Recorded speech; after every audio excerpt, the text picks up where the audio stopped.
गुरुर्ब्रह्मा गुरुर्विष्णु गुरुर्देव महेश्वर गुरुरेव परम ब्रह्म तस्मै श्री गुरुवे नमः।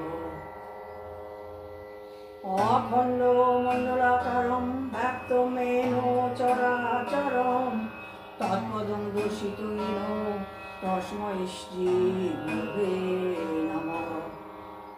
अज्ञानतिमिरान्धस्य ज्ञानाञ्जनशलाकया चक्षुरुन्मिलितं येन तस्मै श्री गुरुवे नमः।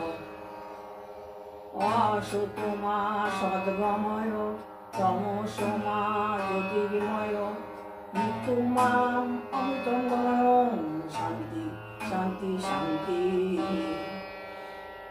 जय श्री कृष्ण चैतन्य प्रभु नित्यानंद श्री अद्वैत गदाधर श्रीवासादि गौर भक्तवृंद। जय श्री कृष्ण चैतन्य प्रभु नित्यानंद श्री अद्वैत गदाधर श्रीवासादि गौर भक्तवृंद। श्री कृष्ण चैतन्य प्रभु नित्यानंद श्री अद्वैत गदाधर श्रीवासादि गौर भक्तवृंद। हरे कृष्ण कृष्ण कृष्ण हरे हरे हरे कृष्ण कृष्ण कृष्ण हरे हरे हरे राम राम राम हरे हरे हरे कृष्ण कृष्ण कृष्ण हरे हरे हरे राम राम हरे हरे।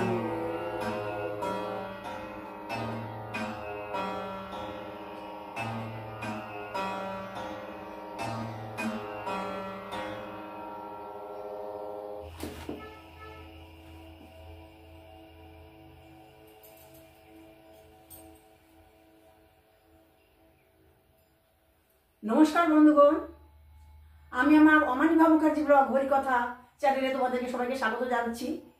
তোমাদের সকলের মঙ্গল হোক, তোমরা সবাই পরিবার পরিজন নিয়ে খুব সুখে থাকো। ভগবান শ্রীকৃষ্ণ তোমাদেরকে সুরক্ষিত রাখুন এই কামনা করি। আমি ভাগবত কথা বলবো, তোমরা আমার ভাগবত কথা শোনো এবং আমাকে সমৃদ্ধ করো। তোমাদের সকলকে আমি আমার অন্তরের অনন্ত কোটি নমস্কার জানাই। তোমরা ভাগবত কথা শুনতে থাকো। হরে কৃষ্ণ।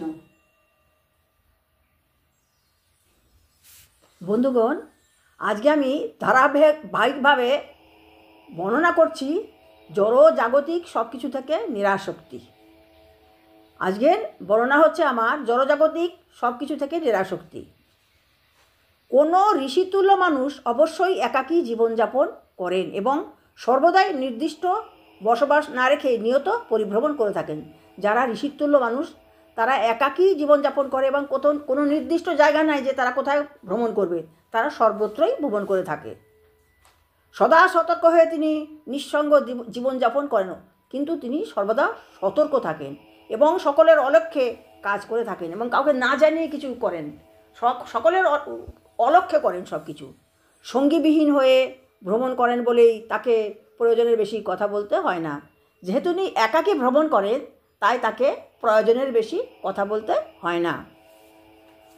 যখন কোনো মানুষ একটা অস্থায়ী অনিত্য জড়দেহের মধ্যে বাস করা সত্ত্বেও একটা সুখী গৃহকোণ তৈরি করতে চায়, তখন তা নিষ্ফল হয় এবং দুঃখ দুর্দশারই সৃষ্টি করে।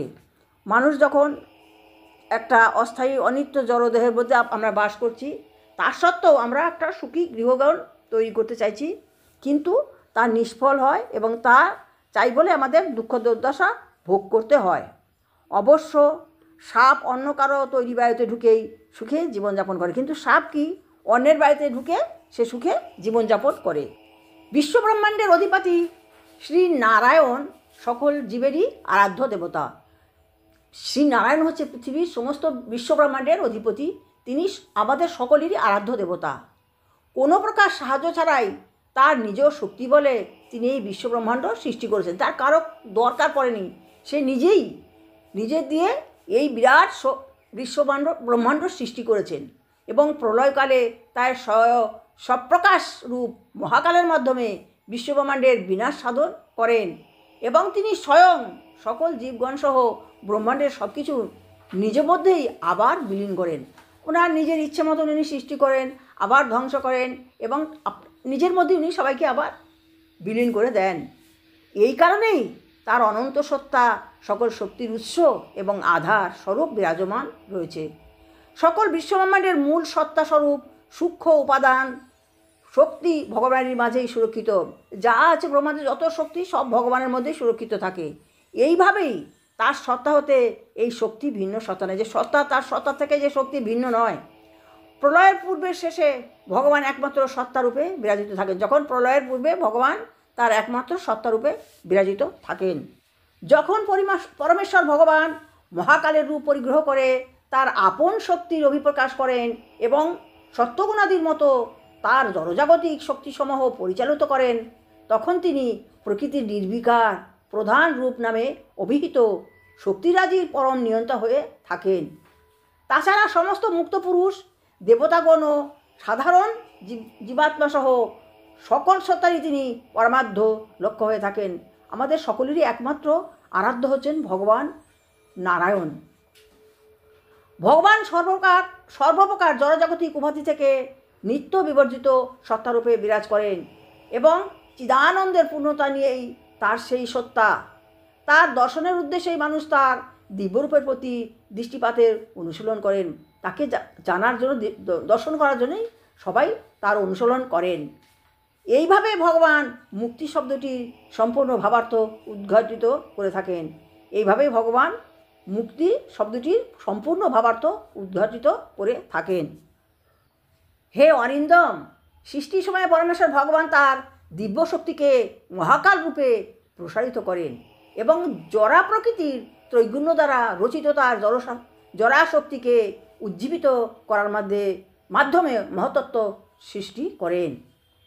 মহর্ষিগণের মতানুসারে জড়া প্রকৃতির ত্রৈগুণ্যের যা ভিত্তি এবং বৈচিত্র্যপূর্ণ বিশ্বব্রহ্মাণ্ড থেকে যা অভিব্যক্ত হয় তাকে বলা হয় সূত্র কিংবা মহত্তত্ত্ব।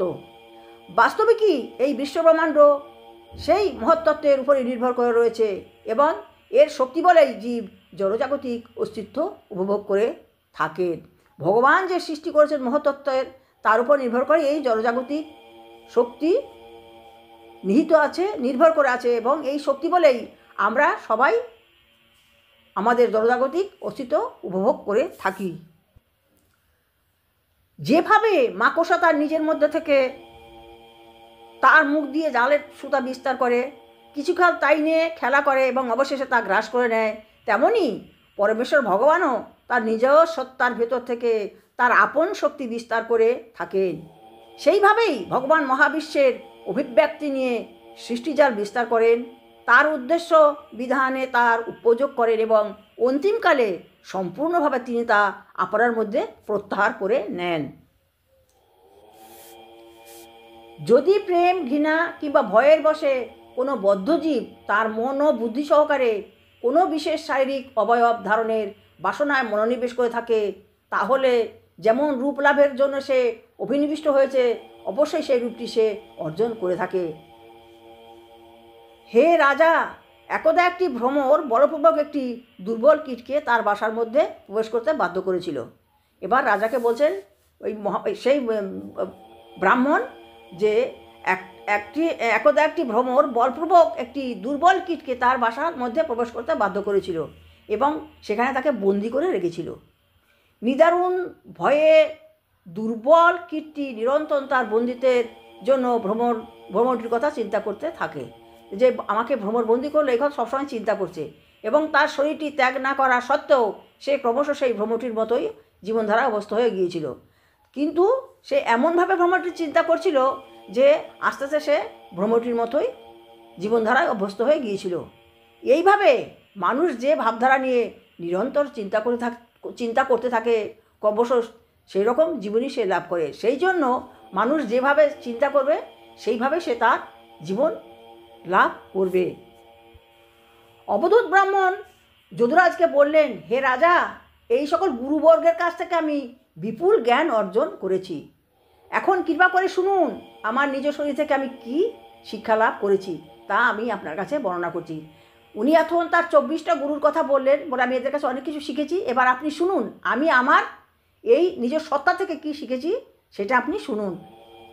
জড়দেহটিও আমার পারমার্থিক গুরু, কারণ এর মধ্যেই আমি অনাসক্তি শিক্ষা লাভ করে থাকি। বলছে এই জড়দেহটি হচ্ছে আমার একটা গুরু এবং এর থেকে আমি অনাসক্তি শিক্ষা লাভ করে থাকি। সৃষ্টি এবং বিনাশের অধীনস্থ বলেই এই দেহটি শেষ পর্যন্ত নিয়তই কষ্ট ভোগ করতে থাকে। বলছে সৃষ্টি এবং বিনাশ হবে এই দেহটি, সেই জন্য এই দেহটি নিয়তই কষ্ট ভোগ করে থাকে। তাই শিক্ষা দীক্ষা লাভের জন্য আমার শরীর নিয়োজিত করা হলেও আমি সর্বদা স্মরণে রাখি যে এই দেহটি শেষ পর্যন্ত অন্য সকল উপাদানই আত্মসাৎ করে নেবে এবং তাই নিরাসক্ত হয়ে আমি এই জগতে ভ্রমণ করতে থাকি।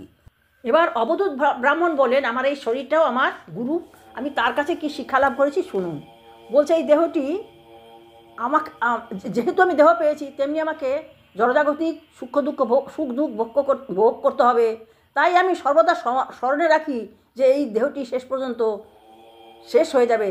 তাই আমি নিরাসক্ত এবং অনাসক্তি নিয়ে এই সমস্ত জগতে ভ্রমণ করে থাকি। দেহের প্রতি আসক্ত মানুষ বিপুল সংগ্রামের মাধ্যমে অর্থ সংগ্রহ করে, যাতে তার স্ত্রী, পুত্রকন্যা, সম্পত্তি, গৃহপালিত পশু, দাস দাসী, বাসগৃহ, আত্মীয় স্বজন, বন্ধুবান্ধব এবং অন্যান্য সব কিছুই মর্যাদা রক্ষা করা যায়। এই সমস্তই সে নিজের শরীরটির প্রীতি সাধনের জন্যই কেবল করে থাকে। বৃক্ষ যেভাবে মৃত্যুর পূর্বে ভবিষ্যতের বৃক্ষটির জন্য বীজ সৃষ্টি করে, তেমনি মৃত্যুমুখী দেহটিও তার নিজের সঞ্চিত কর্মফলের মাধ্যমে পরজন্মের জড় দেহটির বীজ সৃষ্টি করে থাকে। এইভাবে জড়জাগতিক অস্তিত্ব সুনিশ্চিত করার মাধ্যমে জড়দেহটি অবসন্ন হয়ে মৃত্যুবরণ করে। বন্ধুগণ, আমার ভাগবত কথা আমি এইখানে শেষ করলাম। আমার অনেক বড় পরবর্তী অংশ আমি পরবর্তী ভিডিওতে বর্ণনা করব। তোমাদের সকলের মঙ্গল হোক, তোমরা সবাই সন্তান সন্ততি নিয়ে সুখে থাকো, শান্তি থাকো এবং আনন্দে থাকো। তোমাদের ভগবান শ্রীকৃষ্ণ সদাই মঙ্গল করুন এই কামনা করি। নমস্কার বন্ধুগণ, আমি আমার ভাগবত কথা এখানে শেষ করলাম। ভাগবতম শ্রবণম মঙ্গলম, ভাগবত শ্রবণ করলেই মঙ্গল হয়। তোমরা ভাগবত শ্রবণ করো, তোমাদের মঙ্গল হবে। ভগবান শ্রীকৃষ্ণ তোমাদের সবাইকে সুরক্ষিত রাখুন এই কামনা করি। তোমরা আমার ভাগবত কথা শুনবে, তোমরা আমার ভাগবত কথা শুনলে আমি সমৃদ্ধ হব। ভগবান শ্রীকৃষ্ণে আমি আমার মন প্রাণ সমর্পণ করেছি। জানি না তিনি আমাকে কতটুকু দেন, কি করেন। তার কাছে তো আমি অনেক কিছুই চাই। তার কাছে আমি চাই ঈশ্বর ভক্তি, তার কাছে আমি চাই ভক্তের সঙ্গে সঙ্গ, তার কাছে আমি চাই সাধু সঙ্গ। আমি শুধু চাই, ভগবানকে কতটুকু দিতে পারি জানি না। শুধু এই ভাগবত কথা বই আছে, সেই বই থেকে পড়ে আমি তোমাদের শোনাই। কারণ আমার পক্ষে এর থেকে বেশি করা কিছুতেই সম্ভব নয়। কারণ ভিডিওটা করি কিভাবে, ক্যামেরাটা এক জায়গায় রেখে আমি ভিডিও করি, আমার ক্যামেরা ধরার কেউ নাই। যাই হোক, আমি যে করছি এটাও বোধ হয় তারই কৃপা, না হলে আমি এও করতে পারতাম না। ঈশ্বরের কৃপা ছাড়া কিছু হয় না। তবু তো আমি তার নাম করতে পারছি। গ্রন্থরূপে ভাগবত কৃষ্ণ অবতার, ভগবান সবসময় আমার সঙ্গে আছেন গ্রন্থরূপে। উদ্ধব যখন বলেছিলেন যে ভগবান আপনি তো প্রকট হচ্ছেন, কিন্তু যারা থাকছে তাদের জন্য কি করলেন?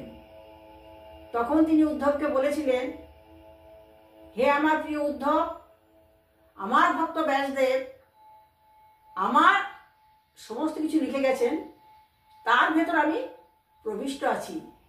যে ভক্তের গৃহে এই ভাগবত গ্রন্থ থাকবে আমি সেখানে আছি, তুমি জেনো।